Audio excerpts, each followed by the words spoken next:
अस्सलाम वालेकुम। आज के इस वीडियो में हम पेज नंबर 75 एंड 76 के बारे में बात करेंगे।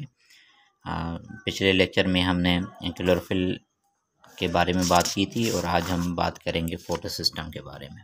ठीक है, तो अभी हम फ़ोटो सिस्टम के बारे में पढ़ेंगे कि ये फ़ोटो सिस्टम होते क्या हैं। अब फ़ोटो सिस्टम क्या है? ये लाइट गैदरिंग सिस्टम होता है। ठीक है, अब हमने क्लोरोफिल में पढ़ा था कि क्लोरोफिल में क्या चीज़ होती है, पोरफायरिन रिंग होती है। वो लाइट को क्या करती हैं, एब्जॉर्ब करती हैं। ठीक है, अब क्लोरोफिल मॉलिक्यूल के बिल्कुल बीच में कौन सी चीज़ होती है, फोटो सिस्टम मौजूद होता है। ठीक है, उसमें क्लोरोफिल मॉलिक्यूल मौजूद होता है और उसके अलावा इसमें कौन सी चीज़ें होती हैं, एंटीना कॉम्प्लेक्स होता है। ओके, अब अगर हम फोटो सिस्टम की बात करें तो फोटो सिस्टम में एक एंटीना कॉम्प्लेक्स होता है। अब एंटीना कॉम्प्लेक्स का काम क्या है? जो भी लाइट क्लोरोफिल पे गिरती है इनको गैदर करते हैं, इनको एक जगह पे जमा करेंगे।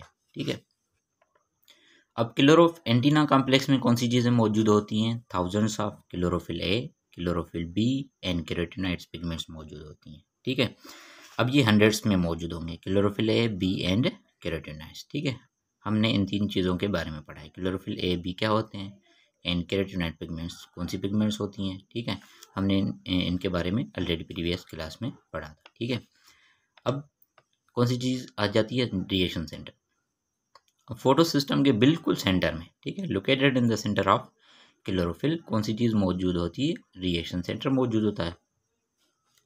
अब हम इसको रिएक्शन सेंटर क्यों बोलते हैं? क्योंकि जो इलेक्ट्रॉन एक्साइट होते हैं वो रिएक्शन सेंटर से होते हैं और रिएक्शन सेंटर में कौन सी चीज़ मौजूद होती है? Chlorophyll A an electron carriers. ठीक है, तो क्लोरोफिल ए से इलेक्ट्रॉन एक्साइट होंगे और इन इलेक्ट्रॉन्स को कौन कैरी करेगा? इलेक्ट्रॉन कैरियर्स, जो कि किस चीज़ में मौजूद होते हैं? रिएक्शन सेंटर में मौजूद होते हैं।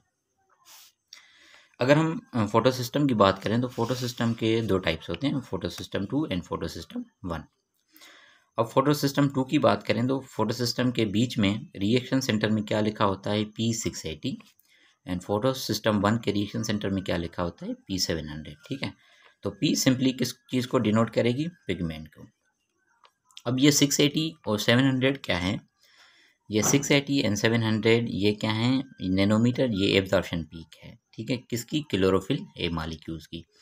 अब दोनों में photo system 2 and photo system 1 में क्लोरोफिल ए मॉलिक्यूल्स होते हैं, तो इनकी जो ये पीक्स होती हैं ये डिफ़र क्यों होती हैं? ठीक है, तो क्लोरोफिल से एसोसिएटेड प्रोटीन्स होती हैं, एसोसिएटेड प्रोटीन्स की वजह से इनकी पीक 680 पे आएगी, इनकी पीक 700 पे आएगी, लेकिन इनमें जो क्लोरोफिल ए होता है वो सेम होता है। ठीक है, तो ये इस क्वेश्चन का जवाब था। अब हम किसके बारे में बात करेंगे? फोटोसिंथेसिस के बारे में। ठीक है, अब जो हमने पहले 2 लेक्चर्स बनाए थे उनमें हमने सिर्फ और सिर्फ इंट्रोडक्शन पढ़ा था। ठीक है, अब हम फोटोसिंथेसिस को स्टार्ट करेंगे। अब फोटोसिंथेसिस क्या है? It is the biochemicals anabolic process. ठीक है, अब हम अगर मेटाबॉलिज्म की बात करें तो मेटाबॉलिज्म प्रोसेस में 2 प्रोसेस होते हैं, यहाँ उसके 2 सब टाइप्स होते हैं। ठीक है, एक को बोला जाता है एनाबॉलिज्म, दूसरे को बोला जाता है कैटाबॉलिज्म। ठीक है, एनाबॉलिक प्रोसेस क्या होता है कि जब आप सिंपल चीज़ों से कोई बड़ी चीज़ बनाते हैं तो उस प्रोसेस को आप क्या बोलेंगे? Anabolic process. ठीक है, मीन्स आप उस चीज़ में कोई चीज़ बड़ी बनाएंगे। During which carbohydrates are synthesize. अब उसमें कौन सी चीज़ बनती है? कार्बोहाइड्रेट्स। कार्बोहाइड्रेट्स क्या हैं? ये बायोमॉलिक्यूल्स हैं। ठीक है, from carbon dioxide and water. अब ये जो कार्बोहाइड्रेट्स बनेंगे ये 2 चीज़ों से बनेंगे, एक कार्बन डाइऑक्साइड और दूसरा वाटर, इन क्लोरोफाइलस सेल्स। ठीक है, कौन से सेल्स में होगा? जहाँ पर क्लोरोफिल मौजूद होगा। अब क्लोरोफिल किन चीज़ों में मौजूद होता है? क्लोरोफिल मेनली प्लांट में मौजूद होता है, उसके अलावा अलजी में मौजूद होता है, in the presence of light, specially sunlight. ठीक है, तो अब हमने ये एक इक्वेशन लिखी है, इसमें क्या है? 6 कार्बन डाइऑक्साइड किसके साथ मिलेंगे? 6H2O के साथ। ठीक है, ये हमने इक्वेशन को बैलेंस किया हुआ है। In the presence of sunlight and chlorophyll ये क्या क्या बनाएंगे? हमने यहाँ पर क्या लिखा है? ग्लूकोज लिखा है। ठीक है, तो आप जनरली इक्वेशन भी ले सकते हैं, मीन्स जनरल फार्मूला आप यूज़ कर सकते हैं किसका? कार्बोहाइड्रेट का, +6O2। ठीक है, अब ये जनरल इक्वेशन है किसकी? फोटोसिंथेसिस की।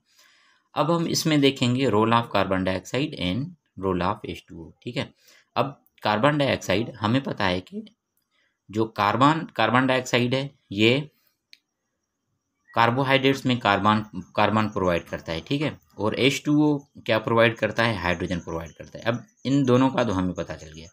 अब ऑक्सीजन कार्बन डाइऑक्साइड में भी है, ऑक्सीजन H2O में भी है। तो हमें ये देखना पड़ेगा कि जो ऑक्सीजन कार्बोहाइड्रेट में मौजूद है वो कहाँ से आती है, आया वो कार्बन डाइऑक्साइड प्रोवाइड करता है या H2O प्रोवाइड करता है, ठीक है। तो ये हाइड्रोजन आपको समझ में आ गई कि जो कार्बोहाइड्रेट में हाइड्रोजन है वो वाटर देगा और जो कार्बन है वो कौन देगा, CO2। अब हम देखेंगे किस चीज़ के बारे में, ऑक्सीजन के बारे में, ठीक है। तो इन 1930 वान नील, एक साइंसदान थे, उन्होंने हाइपोथेसिस दी थी, ठीक है, कि जो ये ऑक्सीजन बाहर निकल रही है ये वाटर की है, ठीक है। और जो ऑक्सीजन कार्बोहाइड्रेट के साथ है वो किसकी है, वो कार्बन डाइऑक्साइड की है, ठीक है। तो इसको प्रूव किसने किया था, इन 1940 में, by radio labelling of oxygen, ठीक है। ऑक्सीजन कौन सा हमने आइसोटोप यूज़ किया था, O18, ठीक है। नॉर्मली कौन सी होती है, 816 होता है। अब हमने इसमें कौन सा यूज़ किया है, रेडियो एक्टिव आइसोटोप और आइसोटोप यूज़ किया विद H2O एंड CO2, ठीक है। अब हम पहले ग्रुप में हमने क्या किया कि कार्बन को हमने नॉर्मल रखा है, जो कार्बन में ऑक्सीजन है वो नॉर्मल है, और H2O में जो ऑक्सीजन है उसमें हमने कौन सा आइसोटोप यूज़ किया है, O18 वाला, ठीक है। तो अब इसमें हम देखेंगे कि कार्बोहाइड्रेट जो है उसमें कोई भी आइसोटोप वाली ऑक्सीजन मौजूद नहीं है।